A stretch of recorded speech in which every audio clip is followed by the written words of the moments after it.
자, 안전은 어떤 뜻이 있고 사전적인 뜻, 일반적인 뜻, 그리고 안전이 우리에게 주는 유익함에 대해서 이제 알아보려고 합니다. 자, 첫 번째, 안전이라 우리 같이 한번 읽어볼까요? 위험이나 사고에 우려가 없이 편안하고 온전한 상태. 안전에 사전적 뜻과 일반적 뜻이 있는데, 자, 사전적 뜻에는 마음이 편안하고 온전한 상태를 안전이라고 합니다. 그리고 또 안전의 일반적인 뜻을 보면은 사고의 위험성을 줄이기 위해서 인간의 행동을 교육을 통해서 변화시키는 겁니다. 그러니까 주변의 환경을 안전한 상태로 만들어주는 것을 사전적 뜻입니다. 자, 그리고 안전의 특성에는요, 인간의 행동을 안전한 행동이 될 수 있도록 의도적으로, 계획적으로 변화시키기 위해서 교육을 하는 겁니다. 자, 안전의 최종 목표는 안전의 생활화입니다. 자, 안전은 내가 알고 있는 지식, 그리고 할 수 있다는 교육, 실천하는 태도, 이런 것만으로도 안전을 달성할 수 없습니다. 안전이 이루어질 때까지, 최종 안전의 생활화가 될 때까지 안전교육은 반복적으로 하는 것이 중요합니다. 안전의 특성을 보겠습니다. 지식, 기능, 태도, 능력. 자, 지식이나 기능, 태도는 이거 종합적인 능력 하에서 이루어지는 거고요. 최종 목표는 안전 행동, 즉 안전의 생활화입니다. 이 모든 이 종합적인 능력은 서로 상호 유기적으로 반응하고 주고받습니다. 안전의 특징을 보겠습니다. 안전의 특징은 네 가지가 있어요. 우리들의 삶을 업시키는 게 있고, 또 두 번째는 전파하는 의미가 있고요. 세 번째는 안전의 지속적인 그 평생 교육이 있고요. 네 번째는 안전의 원리가 있습니다. 첫 번째를 알아보겠습니다. 자, 안전은 삶을 영위하는 수단이다. 안전 교육을 통해서 안전 교육 의식이 생기면은 삶에 대한 안전과 복지에도 관심이 보이고, 안전은 건강보다 필수적이라는 확실히 맞습니다. 안전은 더 나은 삶을 영위하기 위한 수단. 안전의 특징 두 번째입니다. 전파되는 안전의식. 건강한 삶을 영위하기 위해서는 안전에 대한 교육과 방법이 아주 중요한데요. 안전교육은 갓 태어난 어린이부터 죽을 때까지, 그 노인에 이르기까지 반복적으로 이루어져야 합니다. 자, 안전교육은요, 자, 안전의식이 안전교육을 통해서 이루어지는 아주 좋은 방법이, 가장 좋은 방법이 그 방법이고요. 아주 효과적이기도 하고요. 그런데 만약에 내가 어떤 사람이 사고를 인해서 안전의식이 생겼다면은 그 사람은 그 시간을 땅을 치고 아마 후회할 거예요. 돌이킬 수만 있다면 그 시간으로 가서 그걸 할 수 있게 되면 그때는 늦잖아요. 그러니까 안전은 미리서 예방 차원에서 교육을 통해서 습득하는 게 최고로 좋은 방법입니다. 자, 여기를 한번 보시겠습니다. 제가 안전교육을 하면서 제일 좋아하는 부분인데요. 자, 요 그림은 질병과 상해는 무엇을 통해서 이렇게 치료를 통해. 그렇습니다. 질병과 상해는 치료를 통해서 건강해질 수 있습니다. 제가 오늘 하고자 하는 주 핵심 엑기스는 바로 여기에 있습니다. 그리고 자, 사고와 재난은 교육을 통해서. 안전 교육을 통해서 안전해질 수 있습니다. 세 번째 특징, 지속적이고 반복적인 평생 교육. 자, 영아기부터 노년기까지 잠깐 한번 보겠습니다. 영아기를 보면은 보통 그 연령대가 있거든요. 영아기, 아동기, 청소년기, 청년기, 성인기, 노년기로 나누잖아요. 네. 연령대별로 나눠질 수도 있어요. 영아기, 영유아기, 그다음에 아동기, 그다음에 청소년기, 그다음에 청년기, 그다음에 성인기, 성인기, 노년기. 자, 나이대로 분류를 해보겠습니다. 나이대로 보통 영유아기는요 0세부터 6세, 초등학교 저학년까지입니다. 그리고 아동기는 6세부터 12세, 초등학교, 청소년기는 13세부터 19세, 중고등학교, 그리고 청년기는 19세부터 29세, 성인기는 30세부터 65세, 노년기는 65세 이후. 영유아기 때는 아이들이 신체 발달이 가장 왕성하게 발달하는 시기가 이게 영유아기 때거든요. 영유아기 때의 중점적인 교육은 아이들 이때 의존기라고 하거든요. 보통 의존기. 여러분들이 한번 생각해 보시면은 준비기, 청소년기 때는 독립기, 이때가 독립기, 이때가 안전의 확산기, 이때는 유지기.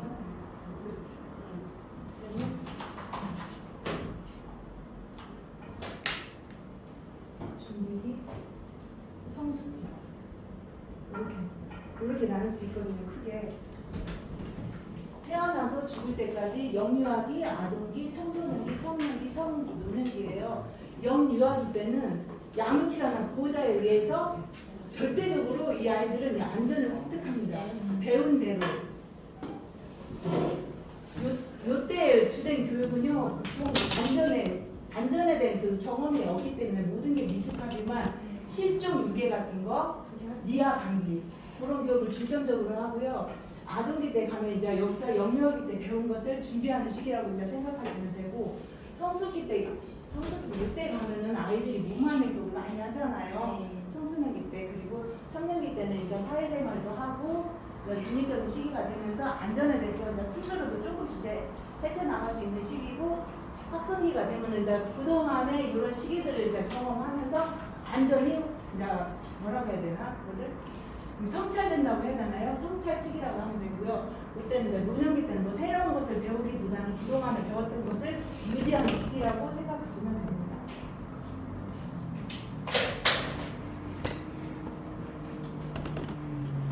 안전의 연령대별로 이렇게 알았습니다. 안전교육을 할 때는요, 그 연령별로 상황별로에 따라서 사고 유형이나 사고 인지, 그다음에 사고 인지에 대해서 예방하거나 반응하는 방법, 그리고 행동하는 방법, 이런 것들에 대해서 세부적으로 이제 교육하시면 아주 좋습니다. 안전의 특징을 보면은 같이 한번 읽어보겠습니다.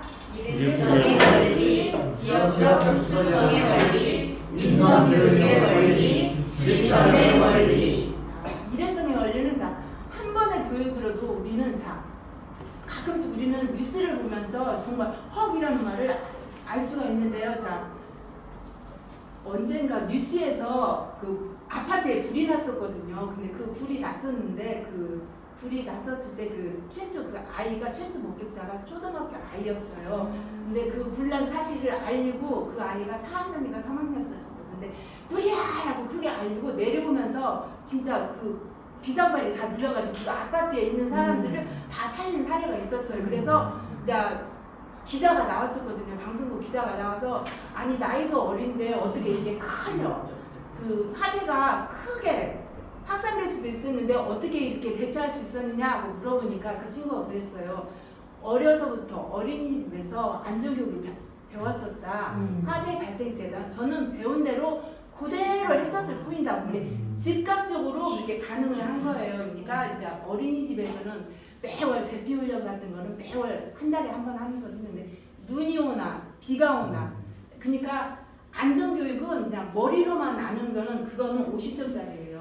몸을 통해서 이 몸이 움직여야 이게 알고 있는 게 나오거든요. 그러니까 비가 오나 눈이 오나 이렇게 해요. 이제 사이렌 소리 올리고 이제 뿌리야라는 말 올리면 하는데 솔직히 교사들은 하기 싫어요. 왜냐면은 날이 좋으면은 아이들 데리고 나가는 데는 아무 문제가 없어요. 근데 비가 오거나 눈이 오거나 하면은 안전사고가 또 염려가 되고, 왜냐면 신발도 안 신고 그냥 맨발로 바로 나가기 때문에 그게 참 어떻게 보면은 교사한테 이렇게 무리수거든요. 그러니까 편하게 하고 싶은데 그게 어린이집에 지친 사항에 그대로 해야 하는 그게 있거든요. 그래서 그대로 하는 거예요. 그러니까 아이들은 어른들은 약간 꾀를 팔 수는 있지만 아이들은 배운 대로 그대로 하면 그대로 습득한다는 거. 그래서 안전교육은 영아기부터 이렇게 죽을 때까지 노년기까지 이루어져야 한다는 말이 정말 맞는 말입니다. 자 보면 일회성의 원리 한 번 배운 걸로도 심장마비 그리고 심폐소생술도 이제 제가 어디 방송에서 들었었는데요. 학교에서 수업 중에 갑자기 학생이 쓰러졌어요. 근데 쓰러졌었는데 그때 아무도 그 대처하는 사람이 없었어요. 근데 이제 선생님이 자기도 그게 교육을 받은 건 아니었대요. 근데 이거 심정지라는 건 알았는데 심폐소생이라는 건 알았었는데 심폐소생술이라는 그 안전 교육을 받은 적은 없었대요. 근데 어렴풋이 듣기는 했었대요. 그러니까 심장 위치도 정확하게 알지는 못했지만 아 여기쯤 되겠지 하고 심폐소생술을 한 거예요. 그래서 심폐소생술의 골든타임이 몇 분이라고 했었죠? 4분. 그 안에 바로 이렇게 시행해서 그 아이가 이제 119에 이제 신고하고 하면서 이게 순차적으로 이제 했기 때문에 그 학생이 이제 살았었거든요. 그 학생은 고등학생이었어요. 가지고 그 살아있는 그 학생이 정말 고마워하더라고요. 이렇게 이제 저희가 하는 일이 안전이라는 게 정말 매력적인 일이라고 생각해요. 뭐 의사만 사람의 생명을 살립니까? 우리는 한 사람이 가면 10명을 살릴 수도 있고 100명을 살릴 수도 있고 1대 1000이 될 수도 있잖아요. 저희가 해야 할 일은 어마무시하기 때문에 저는 사명감이 생기고 참 이 일에 대해서 의미가 아주 업입니다. 자, 지역적 특수성의 원리. 자, 보면은 지역적 특수성이라고 하면은 자, 사는 곳이 다른 곳에 따라서 교육도 다르게 실시해야 한다는 거. 그리고 어른한테 갔을 때하고 아이들한테 갔을 때하고 사고 유형이 다르잖아요. 어른들은 잘 넘어지고 넘어지는 그런 특수성이 있고 아이들은 호기심이 많기 때문에 위험인지를 잘 못하기 때문에 위험에 대해서 가르쳐주는 게 중요하잖아요. 그런 특수성이 있고 인성교육의 원리. 자, 인성교육의 원리는 이거를 배우면 나한테도 도움이 되지만 이게 생명이 그 심폐소생이나 그런 것은 생명과 아주 밀접한 관계가 있기 때문에 이런 걸 배우면은 다른 사람에 대한 생명에도 이게 존중감이 생기기 때문에 아주 중요합니다. 그리고 실전의 원리 아까도 말씀을 드렸지만 머리로만 알고 있는 안전은 50점짜리입니다. 100점짜리가 되려면 안전의 행동화 실천할 수 있을 때 그게 완전한 100점짜리입니다. 그래서 일회성의 원리, 지역적 특수성의 원리, 인성교육의 원리, 실전의 원리 이렇게 안전의 특징은 4가지가 있습니다. 자, 안전 아까 같이 했었죠. 메슬로의 그 심리학자 메슬로에 의하면은 그 욕구 기본 욕구 5단계 이론이 있어요. 이 5단계 이론은 즉 동기 이론이라고 하는데요. 여기를 보면은 하얀색 보면은 기본적으로 생리적 욕구 즉 의식주, 수면 이거에 대한 욕구, 두 번째가 안전에 대한 욕구, 세 번째가 소속이나 애정, 사랑에 대한 욕구, 그다음에 명예나 권력, 성취에 대한 자존감에 대한 욕구. 맨 끝에를 가보시면 자아 실현의 욕구인데 지금 여기서 공부하는 우리들이 지금 바로 요 단계라고 보시면 됩니다. 자아 실현의 욕구. 그러는데요, 참 이 사람의 욕구는요, 하향에서 이게 욕구가 채워지지 않으면 위에 올라가서도 이 위계가 무너진다고 해요. 그리고 여기서 이 자아 실현이 다 이루어졌어도 생리적인 기본적인 욕구, 생리적인 욕구나 안전에 대한 욕구가 채워지지 않으면 다시 내려놔요. 뭔가를 나는 할 수 있어 이런 자존감이 생겼어도 다시 이 생리적인 욕구나 안전의 욕구가 채워지지 않으면은 다시 올라갈 수가 없다는 거예요.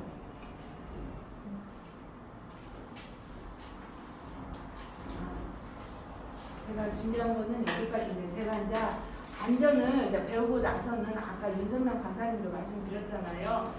저도 이제 며칠 전에 이제 우리 애들 둘하고 어린이날이어서 이제 극장에 갔어요.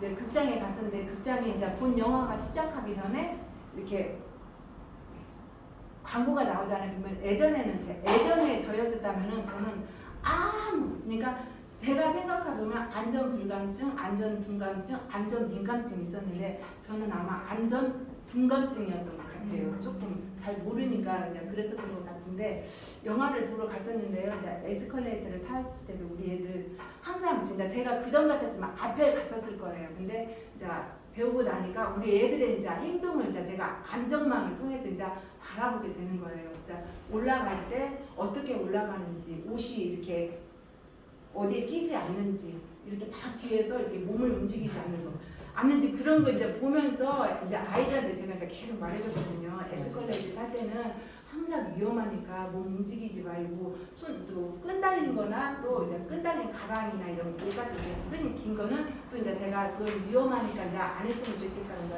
제가 계속 말을 했었고요. 그리고 또 이제 극장에 들어갔었을 때 아까 윤성경 강사님도 이렇게 다 보인다고 했잖아요. 스캔을 다 떠요, 진짜로요.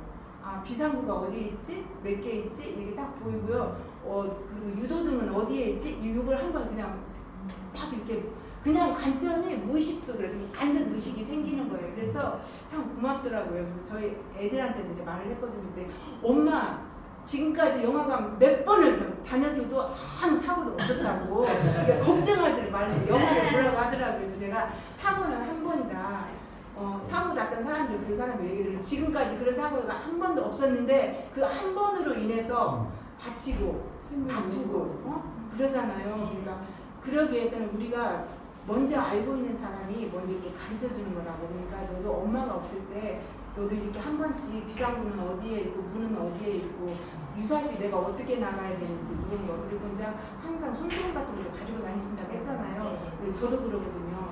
애들한테 이렇게 수건 같은 거 하나씩 갖고 다니면서 안전해서 나를 지킬 수 있는 거는 나잖아요. 안전은요 이런 말을 한대요. 네가 지킬 때 지킬게. 그러니까 나 자신을 지킬 수 있는 거 내가 지켜야 안전도 나를 지켜준다고 하니까 여러분들은 스스로 알고 있는 거 이제 교통 이제 이런 수칙이나 차 가지고 다니는 교통 수칙 어디 갔을 때 물놀이 갔을 때 그런 수칙 이런 거 이제 잘 알아두시고 이제 그때 상황에 맞게 대처하시면 좋을 것 같아요. 네. 이상입니다. 홈그라운드인데 무슨 걱정이야? 다 품어주실 거라 생각하고 시작해보도록 하겠습니다. 자, 다안전 국민 다안전 교육협회 예비 강사 권정희입니다. 제가 오늘 준비한 교육은 교통안전 중에 자동차 안전인데요. 혹시 여기 오실 때 자동차 타고 운전하고 오신 분이신가요? 다 타고 오셨어요. 맞아요. 걸어왔어요. 걸어오셨나요? 그렇죠. 우리가 운전자의 입장도 되지만 보행자의 입장도 되잖아요. 네. 맞아요. 그런데 보니까요, 저희 집도 그렇거든요. 저희 집도 차가 2대가 있어요. 근데 보통 한 가구당 차가 2대씩은 기본적으로 있는 것 같아요. 그러니까 자동차가 요즘에는 무엇이다? 현대 사회에서는 필수품이 되었습니다. 그래서 자동차가 이렇게 우리를 편리하게 해주는데 좋기만 하냐 마냐? 아니죠. 교통에 대해서 안전사고가 일어나기도 하잖아요. 거기에 대해서 좀 더 우리 한번 알아보도록 하겠습니다. 밑으로. 우리 선배님의 도움을 한번 또 받도록 할게요. 아유, 감사합니다. 제가 이거 오늘 처음 써봐서 다음엔 익숙하도록 연습 많이 해보도록 할게요. 그런데요, 이렇게 편리해진 생활 속에서 자동차가 많아지니까 세상에 뭣도 많아져요? 교통사고도 많아져요. 선진국에 비해서 우리나라는 교통사고 발생률이 높을까요? 낮을까요? 높아요. 높습니다. 3-4배 정도 높대요. 아까 말씀드렸죠? 저는 오늘 자동차 타고 왔어요. 운전자 입장도 되고 전 걸어왔습니다. 보행자 입장도 되는데요. 여기에서 양보 운전, 신호 준수, 방어 운전, 벨트 착용, 속도 준수, 휴대폰 사용 삼가. 이건 누구의 입장인가요? 운전자예요. 운전자의 입장입니다. 그럼 도단횡단 삼가, 횡단보도 우측, 인도를 사용하고 야간에는 밝은 옷을 착용해야 된다. 누구의 입장일까요? 보행자의 입장입니다. 저희 나라는 법으로 원동기는 만 16세 이상 그리고 일종 교통은 만 19세 이상부터 저희가 운전면허를 취득할 수 있잖아요. 저도 일찍 취득을 해서 운전을 하기도 하지만 제가 맨날 운전만 할까요? 아니죠. 보행자가 입장도 되기도 하잖아요. 누구나 다 운전자도 되지만 그 이상이 되면 보행자 입장이 됩니다. 하지만 아이들은요? 아이들은 그쵸, 늘 보행자의 입장에서 아이들은 안전을 유의해야 합니다. 아이들이 지금 뭐 법적으로 운전자가 될 수는 없지만 우리나라가 이제 아이들 교통사고를 이제 한번 알아보았더니 2018년부터 점점 줄어드는 추세예요. 왜 그럴까요? 코로나 팬데믹이 왔었잖아요. 사회적 거리를 두기를 하니까 사람들이 잘 안 나가. 안 돼, 위험해 하니까 많이 움직이지 않았겠죠. 그래서 아이들의 교통사고 발생률이 연간 2만 건이나 감소를 했었대요. 그런데 다시 늘어나고 있어요. 22년부터. 왜 그럴까요? 사회적 거리두기가 이제 끝났거든요.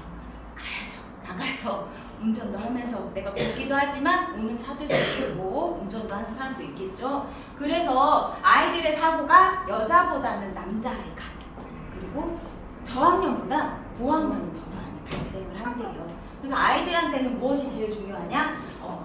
반복적으로 교육을 하고 또 아이들을 보호할 수 있는 법적인 법규도 정말 중요한 것 같습니다. 제가 오늘 아이들에 관한 교통 법규를 준비해 보았는데요. 혹시 알고 있는 아이들 관련된 교통 법규 혹시 알고 있는 게 있으신가요? 유치기 법규, 세리미법도 있고 태우 유치법도 많잖아요. 그 중에서 제가 오늘 준비한 건 세리미법입니다.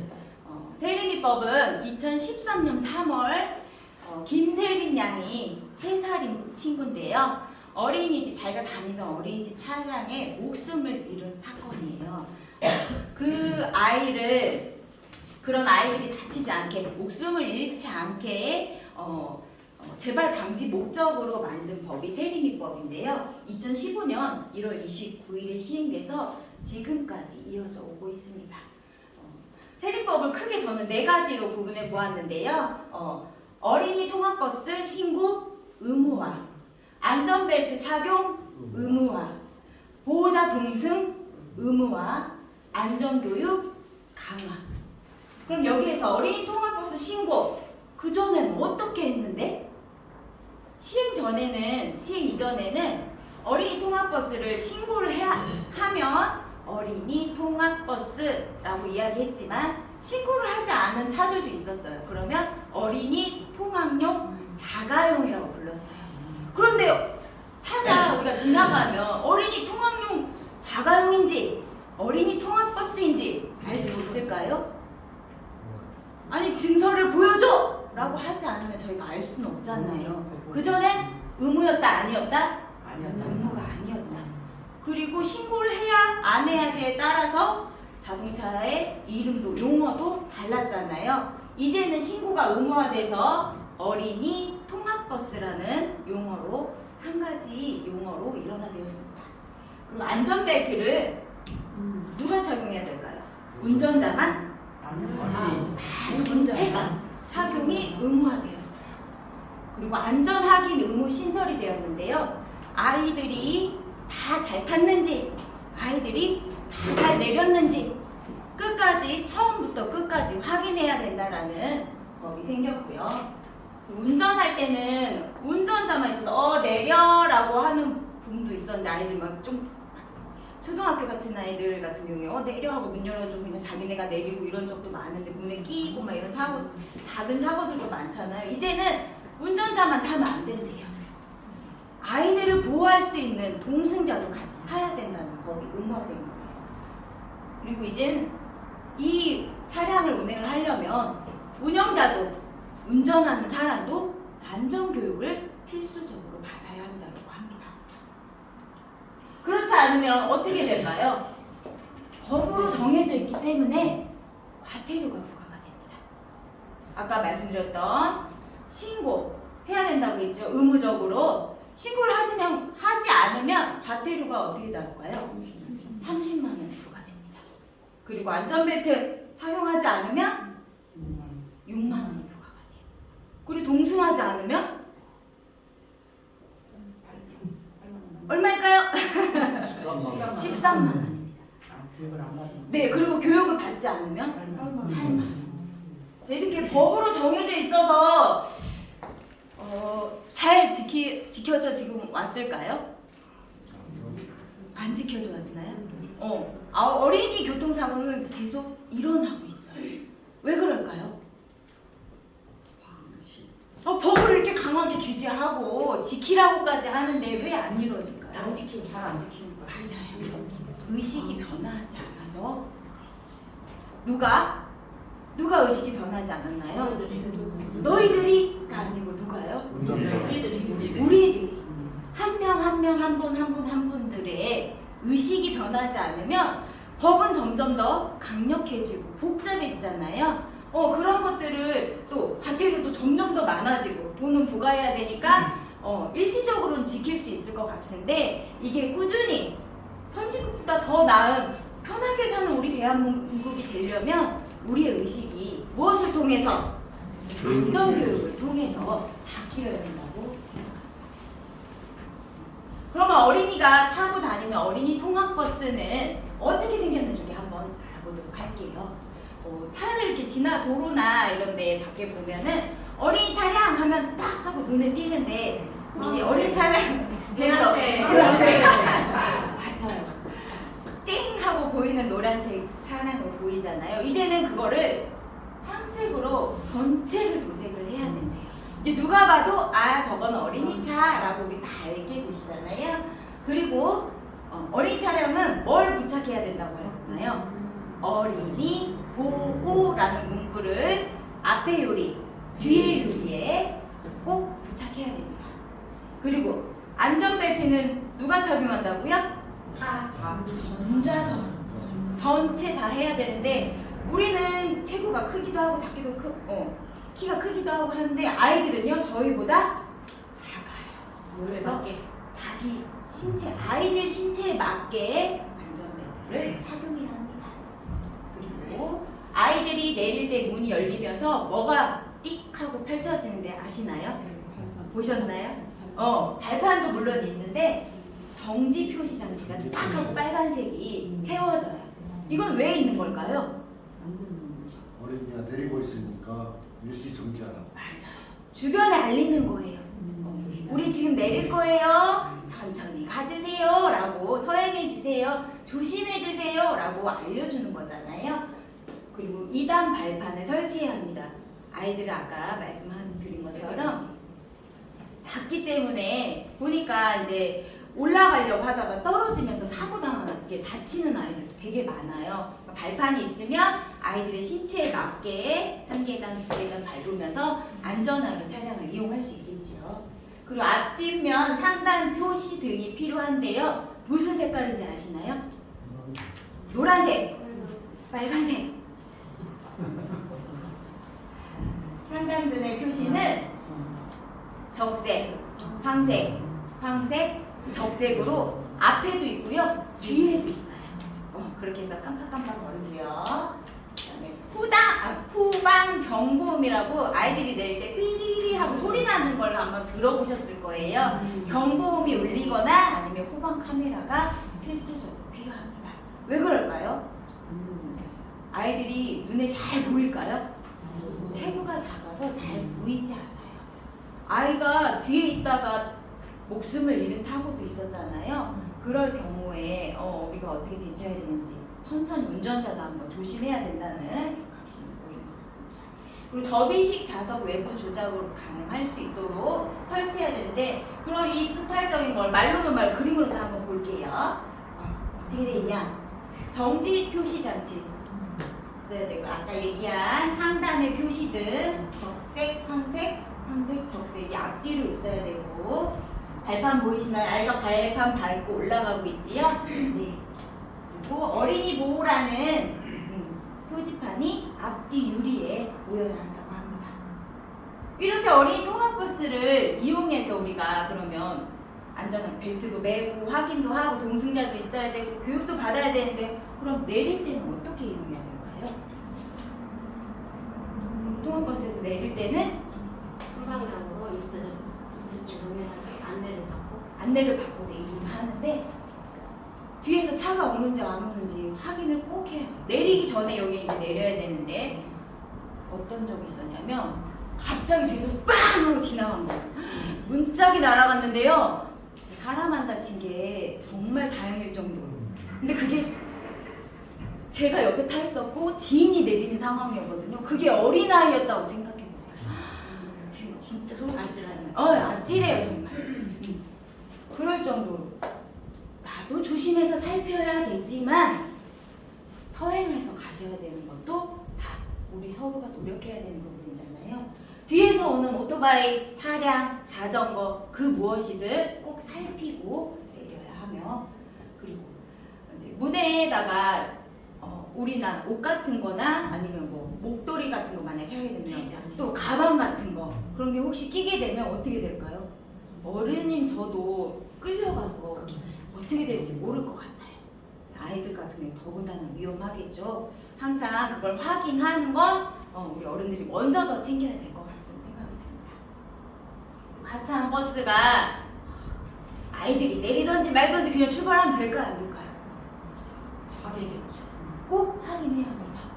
출발한 후에 아이들이 다 내렸는지도 봐야겠지만 아이들한테 교육할 때도 버스가 다 내렸는지 출발한 후에 급하다고 하다가 내 소중한 생명을 잃을 수도 있으니까 정말 조심해야 합니다. 그리고 통학버스를 이용해서 내린 후에는 우리 횡단보도를 건너게 되잖아요. 횡단보도 건널 때도 주의해야 될 사항들이 있습니다. 횡단보도 앞에서는 우선 어떻게 해야 될까요? 우선 멈춰야 됩니다. 왜 멈춰야 될까요? 나 빨리 급한데 완전히 차 내 생각보다 귀한 건 없잖아요. 맞아요. 우선 멈추고 좌우를 살핀 후 신호등이 내가 건너는 파란불이어도 초록불이어도 차가 보지 못하고 전방 주시해야 되는데 전방 주시 안 하고 그냥 지나가게 되면 안 되잖아요. 그러니까 차가 멈출 건지 안 멈출 건지 좌우를 꼭 확인하고 그다음에 길을 건널 때 운전자가 잘 볼 수 있게 왼손을 들어야 되나요? 오른손을 들어야 되나요? 왼손에서 들고 왼손 운전자와 아이 컨택을 한 다음에 건너갑니다. 그리고 차량을 멈춘 후에 천천히 건너는데요. 우리 그럼 이거를 다시 한번 크게 같이 한번 외쳐보도록 할게요. 멈춘다! 멈춘다! 살핀다! 살핀다! 손을 든다! 손을 든다! 건넌다! 건넌다! 이제 어디 가서 잊어버리지 않을 수 있겠죠. 이렇게 하면서 저도 좀 외웠던 것 같아요. 알면서도 좀 익숙하지 않으면 좀 쑥스럽고 잘 안 이루어지는데 이렇게 하니까 또 실제로 몸에 익혀지게 아까 이제 선생님, 송선 선생님이 머리로만 하는 건 50점짜리야. 다들 100점짜리 하고 싶으시잖아요. 그러니까 익숙해질 때까지 얘기하면 좋을 것 같습니다. 그리고 통학버스 탈 때는 아까 얘기했죠. 전좌석 안전벨트를 매야 된다고 했잖아요. 그리고 아이들은 체구가 작아서 카시트를 사용해야 되는데요. 이제 도로교통법 제50조 1항에 보면요. 6세 미만에 역류하는 카시트를 의무적으로 착용을 하래요. 옛날에는 카시트 살까? 말까? 어떻게 하지? 그냥 조금 있으면 커. 그럼 나중에 사! 라고 했다면 이제는 어떤 제품을 사야 하지? 라고 고민해야 돼요. 왜요? 의무적으로 변했잖아요. 그래서 제가 이제 한국소비자원에서 카시트 사용하고 있나요? 법적으로 이렇게 바뀌었는데 사용하고 있냐? 라고 물어봤더니 100명을 물어봤더니 17명이 미준수예요. 미준수. 왜 안 지켰을까요? 의무인데 왜 안 지켰을까요?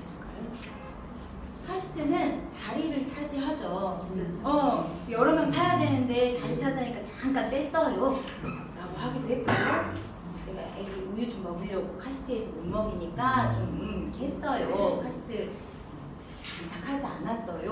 라고 얘기도 하기도 하고 또 차가 아까도 말씀드렸죠. 각 가정에 못해도 2대씩은 보통 있더라고요. 이쪽 카시트 저쪽 카시트 장착이 안 되니까 저쪽 차에 있어요. 오늘은 제 차 타고 와서 없는 거예요. 이렇게 얘기하시기도 하고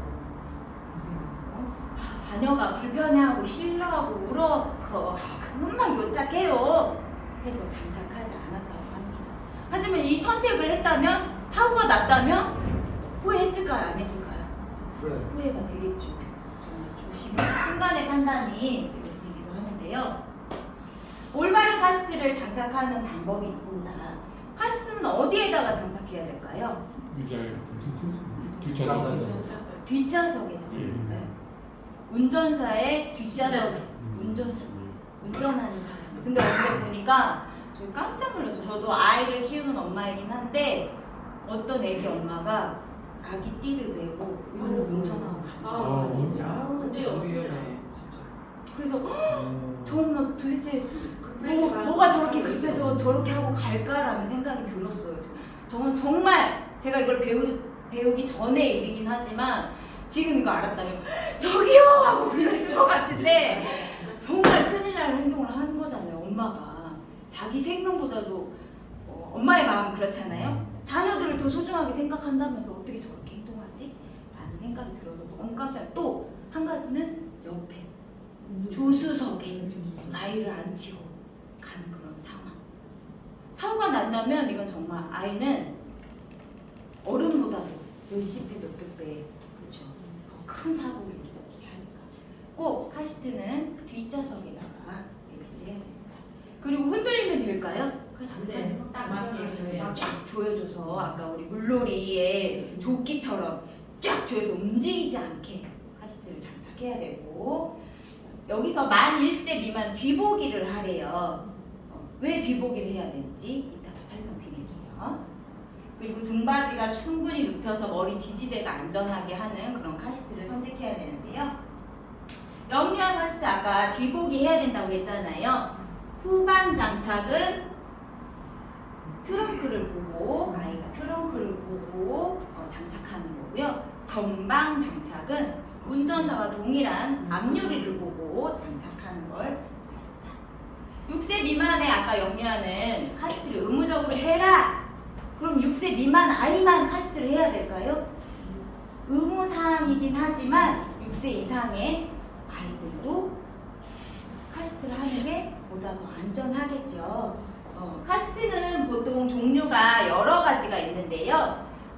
바구니형, 침대형, 그 다음에 토들러, 주니어, 부스터, 휴대용 카시트가 종류가 여러 가지가 있습니다. 이거는 아이들의 개월수나 몸무게로 아이들의 카시트를 장착하는데 조금 더 구별하면 좋을 것 같고요. 13kg 미만의 영아가 사용하는 아주 조그마한 아이, 신생아가 사용하는 건 바구니형이에요. 이렇게 들고 다니면서 아이들 조그만하잖아요. 이제 갓 태어난 아기들. 그럼 엄마들이 이제 유모차에다 딱 끼워가지고 쇼핑할 때 같이 데려다가 바구니만 딱 떼가지고 차에다 장착하면 되는 그런 편리한 거고요. 침대형 같은 경우에도 아이들이 요람 같이 이렇게 보이는 거 있잖아요.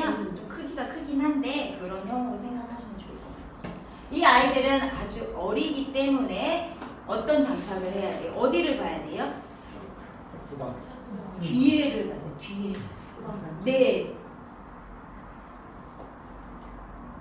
왜 뒤에를 봐야 되는지 한번 다시 설명드릴게요. 아이들이 충격에 의해서 사고가 났을 때, 자동차 사고가 났을 때 어른도 물론 다치고 사망할 수 있지만 아이는 더 충격이 금방 흡수를 하잖아요. 후방 장착을 하면 아이의 충격, 1차 충격이 어디로 흡수하냐? 등 쪽으로 흡수가 간답니다. 그런데 전방 장착을 했을 때 아이 보세요. 어떻게 돼 있나요? 흡수가 등 쪽으로 가는 게 아니고 앞으로 다 쏠리잖아요. 그렇죠. 앞쪽에 뭐가 있어요? 뭐가 있는지 모르겠지만 갖다 부딪히면 머리, 가슴, 다리 다 다치게 되겠죠. 그래서 후방 장착을 해라. 나이가 많아져도 아이가 1세만 하는 게 아니고 점점 많아져도 후방 장착을 해라. 하지만 아이들이 이제 좀 더 크다 보면 못 움직이는 손도 움직이고 뭣도 볼라 그러고 울고 아까 왜 카시트 장착 안 했어요? 라고 물어보니 뭐라고 했어요? 애기가 울어요. 힘들어 해서요.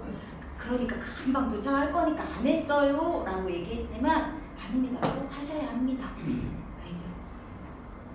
아이들이 이걸 하기 전에 카시트에만 딱 앉는 게 아니고 안전한 벨트 착용도 해야 합니다. 카시트에도 벨트가 있어요. 벨트가 3점씩, 4점씩, 5점씩 벨트가 있는데요. 3점씩은 양쪽 어깨, 가랑이 사이에서 나오는 세 군데 꽂는다고 생각하시면 돼요. 4점씩은 양쪽 어깨, 양쪽 허벅지 4개를 꽂는다고 생각하시고, 그럼 5점씩은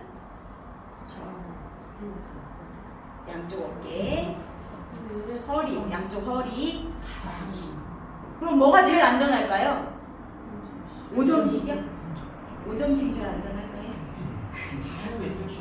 다 하는 게? 맞아요. 5점씩이 안전하고 다 좋긴 한데 무엇이 되었든 안전벨트 3점씩이든 5점씩이든 벨트를 꼭 착용해야 한다. 아이들이 조금 더 불편해 하더라도 아이들이 적응할 수 있게 해줘라. 자, 아이들이 이제 이렇게 해서 아까 나이가 많이 들어도 6세까지는 의무하지만 초등학교 고학년까지도 카시트를 꼭 사용해라. 아이들의 몸무게에 따라서 이게 달라진다고 했잖아요. 아이들이 좀 더 크면 부스터 시트라고 해서 밑에 자석만 있어요.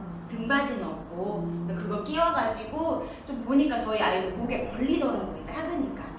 그럼 저런 벨트가 좀 아래로 내려올 수 있게 보호장 같은 거 착용해서 앉을 수 있게 보다 안전하게 우리가 생활할 수 있게 아이들에게 알려줘야 될 것 같습니다. 정리해 주세요. 네, 엘리너 루즈벨트가 어제는 역사였고 미래는 알 수 없다고 했고요. 오늘은 선물이다라고 했어요. 과거가 이어와서 역사가 이어져서 미래는 알 수 없는 미지의 세계이지만 오늘 여러분을 만나서 안전의 선물을 제가 받아서 이제 예측할 수 없는 미래가 아닌 예방할 수 있는 미래를 만났으면 좋겠습니다. 국민다안전교육협회 예비강사 권정희였습니다. 감사합니다.